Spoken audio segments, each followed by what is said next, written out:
नमस्कार, मी सारिका ब्लॉगमध्ये आपलं सर्वांचं स्वागत आहे.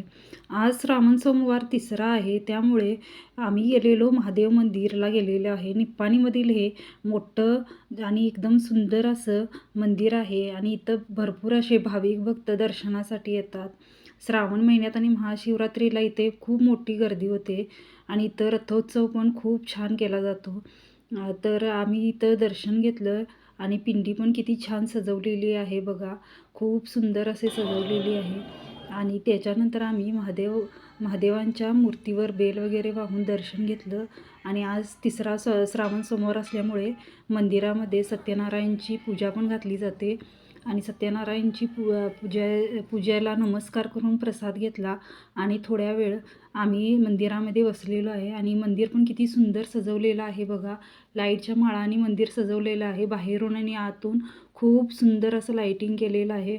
दरवर्षी इथं वेगवेगळ्या पद्धतीनं सजवलं जातं मंदिर. गेल्या वर्षी फुलांच्या माळांनी सजवलेलं, रांगोळ्या वगैरे खूप मोठ्या काढल्या जातात इथं मंदिरामध्ये. महाशिवरात्रीला तरी भरपूर मोठ्या उत्साहाने साजरी केली जाते महाशिवरात्र आणि इथं दुकाने पण लागलेली आहेत. मूर्त्या वगैरे, परत दिवे वगैरे आहेत. खूप छान वाटलं बघून हे. आणि इथं आम्ही एक किचन घेतलं आणि घरी निघण्यासाठी निघालो. तर माझा हा छोटासा मिनी ब्लॉग तुम्हाला कसा वाटला नक्की कमेंट करून सांगा आणि शेअर, सबस्क्राईब करायला विसरू नका. धन्यवाद.